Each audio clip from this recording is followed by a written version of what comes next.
ಸ್ವಾಮಿ, ಇದೇನಿದು? ಈ ಊರಿಗೆ ಕುಲಕಂಟಕನಾಗಿರೋ ಈ ಕಾಳಿಂಗ ನಿಮ್ಮ ಸ್ನೇಹಿತನೇ? ಬೇಡಾರಿ, ಇಂಥವ್ರ ಸ್ನೇಹನ ನೀವು ಮಾಡಬಾರ್ದು. ಶಾಂತ, ಅವರು ಮನೆಗೆ ಬಂದ ಅತಿಥಿ, ಹಾಗೆಲ್ಲ ಮಾತನಾಡಬಾರದು. ನನ್ನ ಮನೆಯ ಆಸ್ತಿ ವಿಚಾರದ ಲೆಕ್ಕಪತ್ರದ ಬಗ್ಗೆ ನನಗೆ ಅವನೇ ತಿಳಿಸಿಕೊಟ್ಟಿದ್ದು. ಹೊಟ್ಟೆಯ ಒಳಗಡೆ ವಿಷ ಇಟ್ಟುಕೊಂಡು ಬಾಯಲ್ಲಿ ಹಸನಾಗಿ ಮಾತನಾಡಿದರೆ ಆಗುವುದೇನಿದೆ? ಹಾವಿಗೆ ನಾವೆಷ್ಟೇ ಹಾಲು ಎರೆದರೂ ಕೂಡ ಅದು ವಿಷ ಕಕ್ಕುವುದನ್ನು ಎಂದಿಗೂ ಬಿಡುವುದಿಲ್ಲ.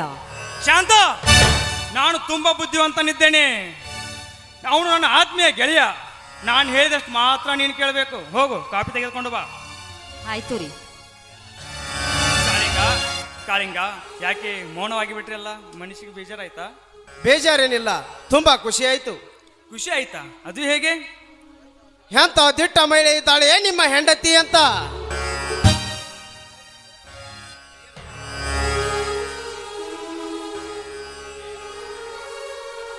ತೆಗೆದುಕೊಳ್ಳಿ ಕಾಫಿ.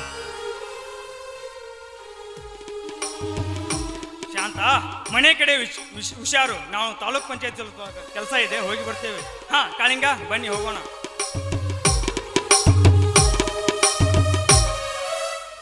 ತಂದೆ ಮಲ್ಲಿಕಾರ್ಜುನ, ಇದೆಂಥ ಸ್ನೇಹ ಸಂಬಂಧ ಬೆಳೆಯಿತು ನಮ್ಮ ಯಜಮಾನ್ರಿಗೆ. ಈ ಕೆಟ್ಟ ಹೊಳು ಕಾಳಿಂಗನ ಗುಣ ಎಂಥದ್ದು ಅಂತ ಇವರಿಗೆ ಗೊತ್ತಾಗೋದಿಲ್ಲವೇ? ಮುಂದೆ ಹೇಗೆ ತಂದೆ ನನ್ನ ಜೀವನದ ಗತಿ?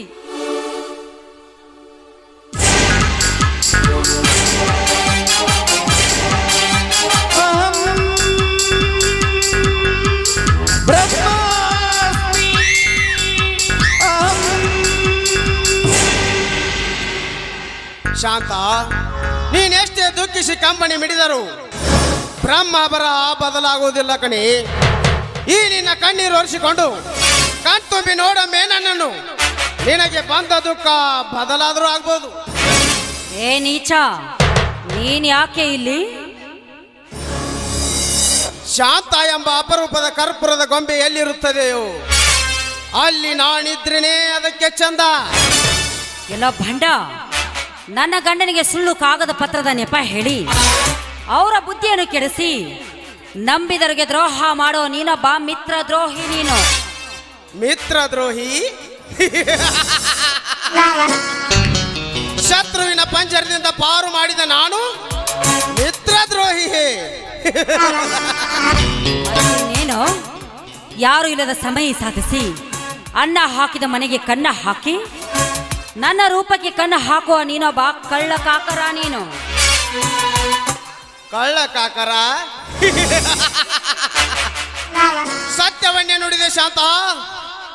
ಅನ್ನ ಹಾಕಿದ ಮನೆಗೆ ಕಣ್ಣು ಹಾಕದ ಪ್ರಾಣಿ ಎಂದರೆ ಅದು ಒಂದೇ ಇರೋದು, ಅದೇ ನೀ ಎತ್ತಿನ ನಾಯಿ. ಅದೊಂದನ್ನು ಬಿಟ್ಟು ಉಳಿದವರೆಲ್ಲ ಎಂಜಲ ತಿನ್ನುವವರೇ ಇದ್ದಾರೆ. ಏ ಕಾಳಿಂಗ, ಮರ್ಯಾದೆ ಬಿಟ್ಟು ಮಾತನಾಡೋ ನೀನು ಒಂದು ಕ್ಷಣ ಕೂಡ ಈ ಮನೆಯಲ್ಲಿ ಇರಬೇಡ. ಹೊರಟು ಹೋಗು ಇಲ್ಲಿಂದ.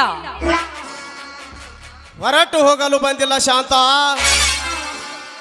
ಕಟೆದ ಬುಗುರಿಯಂತೆ ತಿದ್ದಿ ತೀಡಿ ಮಾಡಿದ ಈ ನಿನ್ನ ಮೈ ಮಾಟದ ಸವಿರುಚಿಯನ್ನು ಉಂಡು ಹೋಗಲಿಕ್ಕೆ ಬಂದಿದ್ದೇನೆ. ಸುಮ್ಮನೆ ನೀ ಪ್ರಲಾಪ ಮಾಡಿದೆ, ನಿನ್ನ ಮೈಮನ ಒಪ್ಪಿಸು. ಇಲ್ಲವಾದರೆ ಬಲಾತ್ಕಾರದಿಂದ ನಿನ್ನನ್ನು ಹೊತ್ತಬೇಕಾಗುತ್ತದೆ. ಎಚ್ಚರ. ನೀನು ನನ್ನ ಶೀಲ ಶೃಂಗಾರವನ್ನು ನುಂಗಿ ಬಿಡುವಿಯಾ? ಎಲ್ಲೋ ಮೂರ್ಖ, ನಿನ್ನಂತೆ ಹೆಣ್ಣಿನ ಶೀಲ ಶೃಂಗಾರವನ್ನು ನುಂಗಲು ಬಂದ ಆ ಚಂಡ ಮುಂಡರು ತಮ್ಮ ರುಂಡವನ್ನು ಕಳೆದುಕೊಂಡರು ಆ ಚಂಡಿ ಚಾಮುಂಡಿ ದೇವಿ ಕೈಯಲ್ಲಿ. ಹಾಗೆ ನೀನು ಕೂಡ ಹಠ ಬಿಡಿತು ಮುಂದಡಿ ಇಟ್ಟು ಮುಟ್ಟಲು ಬಂದಿದ್ದೆ. ಆದ್ರೆ ನೀನಿಟ್ಟ ಕಾಲನ್ನು ಕಡಿದು ಹಾಕಿ ನಿನ್ನ ಚಂಡನು ಇಲ್ಲೇ ಕೆಡವುತ್ತೀನಿ. ಎಚ್ಚರ. ಎಚ್ಚರ? ಅದು ಈ ಕ್ರಿಮಿನಲ್ ಕಿರಿ ಆತಕನಿಗೆ ಎಚ್ಚರ? ಶಾಂತ, ನಾನಾರು ಗೊತ್ತೇ? ನರನಾಗರ ಎಂಬ ಕಾಳಿಂಗ ವಾಸುಕಿ ವಂಶದಲ್ಲಿ ಹುಟ್ಟಿದವನು. ಅರ್ಜುನನ ಘಟ ಉರಿಸಲು ಬಬ್ರುವನ ಬತ್ತಳಿಕೆಯಲ್ಲಿ ಬಾಣವಾಗಿ ಬಿದ್ದವನು. ಸಮುದ್ರದ ತಳದಿಂದ ಕೃಷ್ಣನ ಪಾದದಿಂದ ನೆತ್ತಿಗೊತ್ತಿಸಿಕೊಂಡವನು. ಅಷ್ಟೇ ಅಲ್ಲ, ಪರೀಕ್ಷಿತ ರಾಜನ ಮಗನನ್ನು ಹೆಡೆ ಎತ್ತಿ ಕಚ್ಚಿಕೊಂದು ಮಹಾಭಾರತಕ್ಕೆ ಹೆಸರಾದವನು. ಏನು ನಿನಗೆ ಹೆಚ್ಚಾಗಿ ಹೇಳಬೇಕೆಂದರೆ ಈ ಪೃಥ್ವಿಯನ್ನೇ ಹೆಡೆಯಲ್ಲಿ ಹೊತ್ತು ನಿಂತವನು. ಆಡಂಬರದ ಮಾತಿಂದ ಕಿರಿಚಿಬೇಡೋ ಮೂಢ. ನಿನ್ನ ಹೆಸರಿನವರ ಸಾಹಸ ಏನು ಅಂತ ನನಗೆ ಚೆನ್ನಾಗಿ ಗೊತ್ತಿದೆ. ರಾಮಾಯಣದಲ್ಲಿ ಆ ರಾವಣನ ಮಗ ರಾಮ ಲಕ್ಷ್ಮಣನ ಸರ್ವಾಸ್ತ್ರದಿಂದ ಬಂಧಿಸಿದಾಗ ಆ ನನ್ನ ಗರುಡ ದೇವ ಬಂದು ನಿನ್ನ ಸರ್ಪವನ್ನು ಆಕಾಶದೆತ್ತರ ಎತ್ತಿ ಒಯ್ದುದು ನಿನಗೆ ನೆನಪಿಲ್ಲವೇ? ಮರ್ಯಾದಿಂದ ಕಾಲ್ ಕಿಳು ಈ ಮನೆಯಿಂದ. ಅದೆಂದಿಗೂ ಸಾಧ್ಯವಿಲ್ಲ. ಕಾಮದಿಂದ ಕಂಗೆಟ್ಟು ಮಾನದಿಂದ ಮತಿಗೆಟ್ಟು ಮತಿಹೀನನಾಗಿ ನಿನ್ನ ಯೋನಿ ಎಂಬ ಬಾಳ ದೋಣಿ ಹತ್ತಿ ಸಂತಾನದ ಸಾಗರ ಧುಮುಕಿಸಿ ನಡ ಸೇರಬೇಕೆಂದು ಬಂದಿದ್ದೇನೆ. ಸುಮ್ಮನೆ ನಿನ್ನ ಮೈಮನ ಒಪ್ಪಿಸು, ಇಲ್ಲವಾದರೆ ನಿನ್ನನ್ನು ಹೊತ್ತೊಯ್ಯಬೇಕಾಗುತ್ತದೆ. ಏ ಕಾಳಿಂಗ, ವ್ಯರ್ಥವಾಗಿ ಮಾತನಾಡಿ ಈ ಸಮರ್ಥ ಹೆಣ್ಣಿನ ಶೀಲವನ್ನು ಬಯಸಬೇಡ. ಬಯಸಿ ಹುಚ್ಚನಾಗಬೇಡ. ನಾನು ಮದುವೆ ಆದ ಗಂಡುಳಗರತಿ. ಗಂಡುಳಗರತಿ ಇದ್ದರೂ ಗಂಡನಿಂದ ಸುಖವಿಲ್ಲದ ನಿನ್ನ ಬಾಳು ಕಣ್ಣೀರಿನ ಗೋಳು ಶಾಂತ. ನಿನ್ನ ಗಂಡನೊಬ್ಬ ನಿನ್ನ ಹೆಸರಿನಲ್ಲಿ ಸೋಗು ಹಾಕಿದ ಶಾಂಡ. ಬಾಯಿ ಮುಚ್ಚೋ ತಾಯಿ ಗಂಡ. ನನ್ನ ಕರುಳಿಗೆ ತಾಳಿ ಕಟ್ಟಿರುವ ನನ್ನ ದೇವರಿಗೆ ಷಂಡನೆಂದು ಬೊಗಳಿದೆಯಲ್ಲ, ಬೊಗಳಿದ ನಿನ್ನ ಬಾಯಿಗೆ ಮೆಟ್ಟಿನಿಂದ ಹೊಡೆಯುವೆ. ಬಾರೋ ಮುಂದಕ್ಕೆ. ಮೆಟ್ಟನ್ನು ಎತ್ತಿ ಬೊಟ್ಟು ಮಾಡಿ ತೋರಿಸುವ ಹೆಣ್ಣೆ, ಈಗ ನಿನ್ನ ಶೀಲ ಸವೆಯದೆ ಬಿಡಲಾರೆ. ಬಾ. ಚಂದವಿದೆಕೋ ಮಾಂಸವಿದೆಕೋ ರಕ್ತವಿದೆಕೋ ಗುಂಡಿಗೆಯಲ್ಲಿ ಪ್ರೀತಿ ಮಾತ್ರ ಇನಿಯನಿದೆಕೋ. ಓ ಪ್ರಾಣವೇ ಓ ಪ್ರಾಣವೇ ನಾನಿನ್ನ ಬಿಡಲಾರೆ,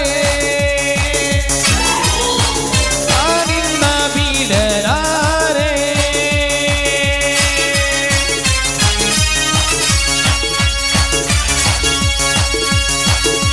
ಧರೆ ಹತ್ತಿ ಉರಿದುವ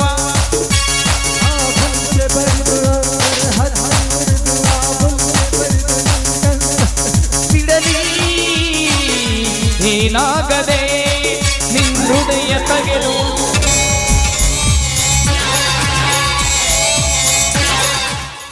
ಶಾಂತ, ಈಗಲಾದರೂ ಅರ್ಥವಾಯ್ತಾ ಈ ಕಾಳಿಂಗ ಎಂತ ವಿಷ ಸರ್ಪ ಎಂದು?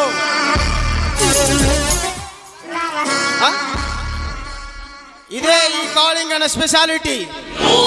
ಈಗ ಕೂಗಿಕೋ, ಹೆಣ್ಣಿಗೆ ಶೀಲ ಸಿಂಗಾರ, ಗಂಡಿಗೆ ಬುದ್ಧಿ ಬಂಗಾರ ಎಂದು.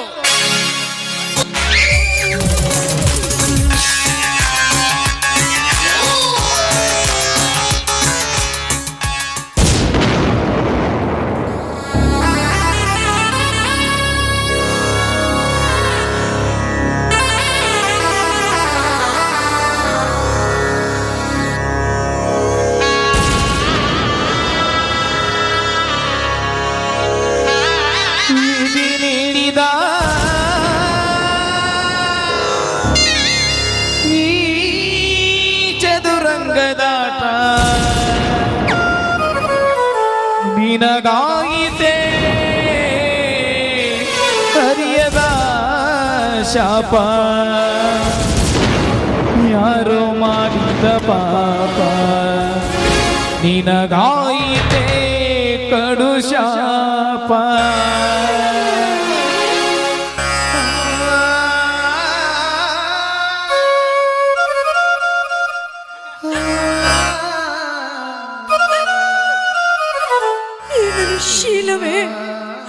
ಈ ನನ್ನ ಶೀಲವೇ ಹಾಳಾಗಿ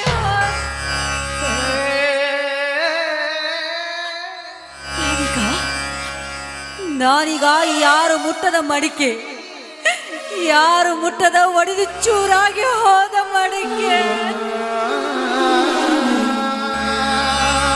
ಅಮ್ಮ, ಗಂಗಮ್ಮ, ಯಾಕಮ್ಮ ಯಾಕಮ್ಮ ನನಗೆ ಜನ್ಮ ನೀಡಿದೆ? ಆ ಕಾಳಿಂಗನಿಂದ ಈ ನನ್ನ ಶೀಲವೇ ಸರ್ವನಾಶ ಆಗಿ ಹೋಗ್ಲಿ ಅಂತ ಜನ್ಮ ನೀಡಿದೆಯಾ?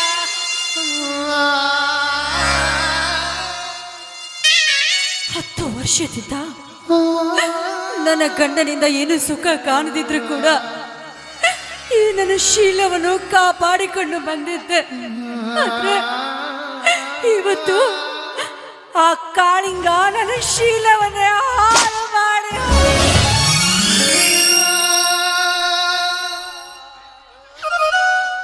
ಶಿವೇನಾದ್ರೂ ನನ್ನ ಗಂಡ ಮೈದನಿಗೆ ಗೊತ್ತಾದ್ರೆ 10 ಸೆಕೆಂಡ್ನಲ್ಲಿ ನಡೆದು ಹೋಗುವುದು ಆ ಕಾಳಿಂಗನ ಕೊಲೆ. ಆದ್ರೆ ಶೀಲಾ ಕಳೆದುಕೊಂಡಿರೋ ನಾನು ಈ ಭೂಮಿ ಮೇಲೆ ಜೀವಂತವಾಗಿರಬಾರ್ದು. ಇಲ್ಲ ಇಲ್ಲ, ನಾನು ಭೂಮಿ ಮೇಲೆ ಬದುಕಬಾರ್ದು. ಇಲ್ಲ.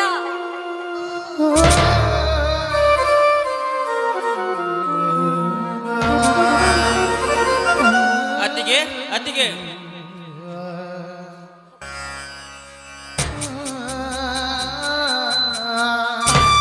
ಬಾರಪ್ಪ ಮೈಥುನ, ಈಗ ಬಂದೇನು? ಇದೇನಪ್ಪ, ಒಂದು ವಾರದ ಪರ್ಯಂತ ಮನೆ ಬಿಟ್ಟು ಹೋಗುದಂದ್ರೆ ಹೇಗಪ್ಪ? ಇದೇನಪ್ಪ ನಿನ್ನ ಕೊಲಲ್ಲಿ ಚಿನ್ನದ ಪದಕ? ಅತ್ತಿಗೆ ಅದು ಒಂದು ದೊಡ್ಡ ದುರಂತ ಐತಿ.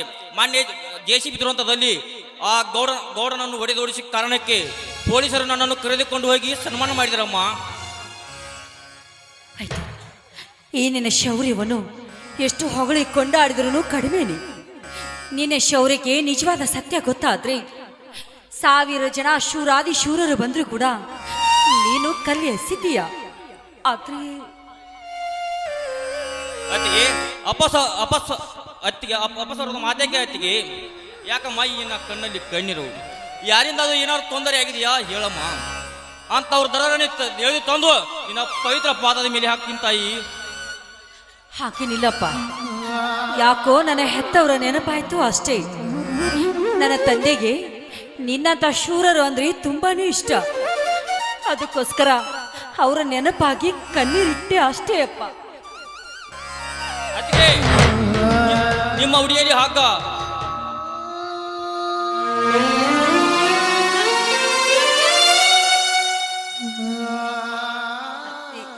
ಏನಿಲ್ಲಪ್ಪ,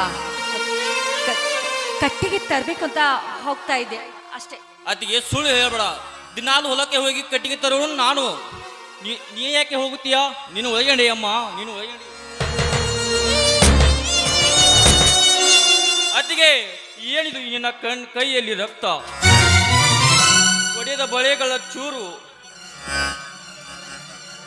ನಿನ್ನ 2 ಕೈಗಳಲ್ಲಿ ಚೂರಿದ ಬಳೆಗಳ ಗೆರೆಗಳು ಕಾಣುತ್ತಿವೆ. ಇದ್ಯಾವ ಮುಸುಕಿನ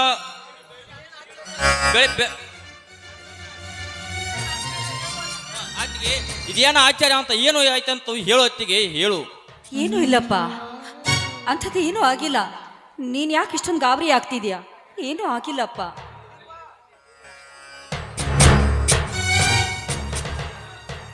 ಅದೇನು ಅತ್ತಿಗೆ ಮೈದನವರು ಗುಣಗುಣ ಮಾತಾಡ್ತಿದಾರಲ್ಲ? ಹಾ ಅತ್ತಿಗೆ ಅಮ್ಮ ತೆಗೆದುಕೊಳ್ಳಿ.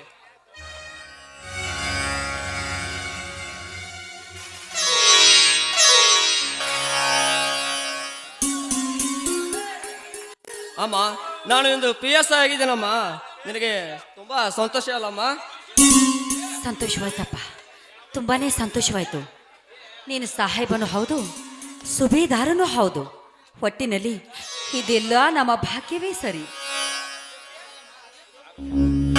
ಅತ್ತಿಗಮ್ಮ ಅದೇಕೋ ದಿನ ಇರುತ್ತರ ಇಂದಿಲ್ಲವಲ್ಲಮ್ಮ. ಅದೇಕೋ ಮಕ ಸಪ್ಪಗ ಮಾಡಿದಿರಿ, ಕೂದಲು ಒಂಥರ ಬಾಚಿವಿರಿ. ಯಾಕಮ್ಮ ಇದ್ಯಾವ ನಿನ್ನ ಚಿಂತೆ?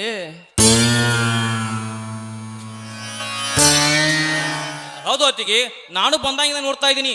ನಿನ್ನ ಮುಖದಲ್ಲಿ ನಗು ಇಲ್ಲ, ಕೈಯಲ್ಲಿ ಬಳೆ ಇಲ್ಲ, ಬಳೆಯಲ್ಲಿ ಬಾಚಿದ ಎಲೆಗಳು ಕೂದಲಿಲ್ಲ. ಅದೇನಾಯ್ತು ಹೇಳಮ್ಮ ಅತ್ತಿಗೆ, ಹೇಳು.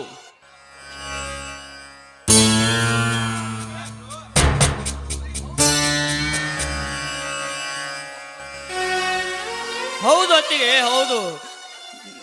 ನಿನ್ನ ಹೆತ್ತ ಮಕ್ಕಳಂತೆ ಹುಲಿಯಾಗಿ ನಾವಿದ್ದೇವೆ. ಹಾಗೇನಾದರೂ ಯಾರಿಂದಾದರೂ ಏನಾದರೂ ದುರಂತ ಸಂಭವಿಸಿದರೆ ಹೇಳತ್ತಿಗೆ ಅವರನ್ನು ಕದಕದನೆ ಕುದಿಯುತ್ತಿರುವ ಕಲ್ಪದ್ಯ ರಸದಲ್ಲಿ ಬೆಸೆದು ಹಾಕಿ ಬಿಡುತ್ತೇವೆ ಅತ್ತಿಗೆ, ಬೆಸೆದು ಹಾಕಿ ಬಿಡುತ್ತೇವೆ. ಹಾಗಾದ್ರೆ ಸತ್ಯವಾಗ್ಲೂ ಈ ನನ್ನ ಮಾತನ್ನು ನಡೆಸಿಕೊಡ್ತೀರೇನಪ್ಪ?